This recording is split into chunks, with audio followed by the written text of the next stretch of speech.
好，各位同学，大家好。接下来老师要介绍的是洗衣机的电路原理。好，授课老师是黄俊成老师。那我们洗衣机的电路原理呢，老师主要是讲解，好，我们洗衣机在不同的动作的时候呢，那我的电路方块图它的动作原理也会有所不同。好，接下来呢，我们要讲洗衣机的它的控制基板的原理。好，那当我们洗衣机送电。洗衣机送电，那我们的电会送到进水阀这边。好，接下来呢，它会送到电路板这边，然后再先给一部分到进水阀。可是进水阀呢，它还没完成通电。好，接下来呢，我们要准备洗衣服的时候呢，衣服放好，那我们按下洗衣机的启动钮之后呢，开始要准备进行洗衣的动作。接下来呢，我们按启动开始的时候呢，这个时候我的水位开关去感测，我的水位，水有没有？好，没有水呢，所以呢，我的洗衣机它就会开始进水。那这个时候进水阀就会通电。好，进水阀开始送电的时候呢，那我的水呢就会开始往下，流到洗衣槽里面。好，当我的进水水位达到了之后呢，我的水位开关就会断开，那停止送电，所以我进水阀的电它就透过面板把它关掉了。透过面板把它进水阀的电关掉了。好。那接下来呢，我们就要准备进行洗衣，所以呢，我的洗衣机，它的马达呢就会送电。那接下来呢，我们就来看我的转盘呢正转的时候呢，马达是这样的方式在送电，透过蓝线出来，然后这样的方式在送电。好，那接下来呢，反转的时候呢，我们就会透过另外一边，那样送电。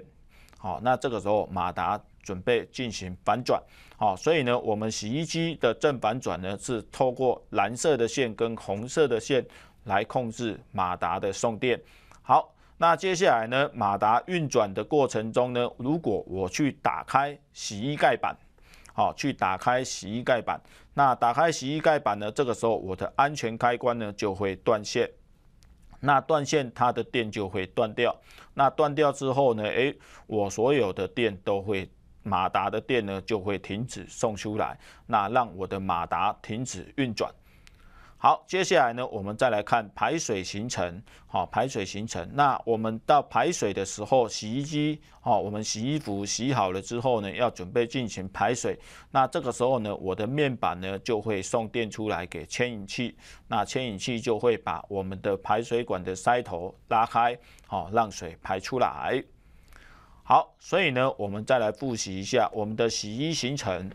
那进水后呢，马达正转跟反转它的运转的次数会比较频繁，所以呢，它产生的扭转也会比较频繁。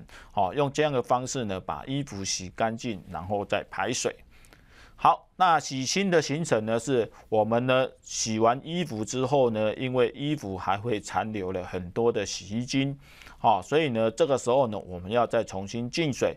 那马达正反转的运转次数会比较早，马达正反转的运转次数会比较早。那把衣服上面的洗剂洗干净，然后做排水。那洗清的次数呢，就要看你丢在洗衣槽的衣服的多跟寡。如果越多，相对的我的洗清的次数就要比较多。那现在的洗衣机呢，大多数都是自动的，它可以去感测你的衣服的重量，所以呢，我只要把它丢下去，那你的洗衣机规格比较高级的，它就自动帮你感测，那你什么都不用按，你只要按启动钮，然后它自己就会帮你洗好了。好，那我们再来看它的脱水行程。好，那脱水行程呢，我们首先呢，它的牵引器会动作。好，那牵引器动作的时候呢，它排水的塞头会拔开。接下来呢，我的洗衣机的洗衣槽的那一个转盘呢，它的卡榫呢会被拔开。那拔开之后呢，接下来呢，我的马达开始持续的正转，那准备进行排水，准备进行脱水的行程。好，接下来呢，老师为各位同学做一下总结。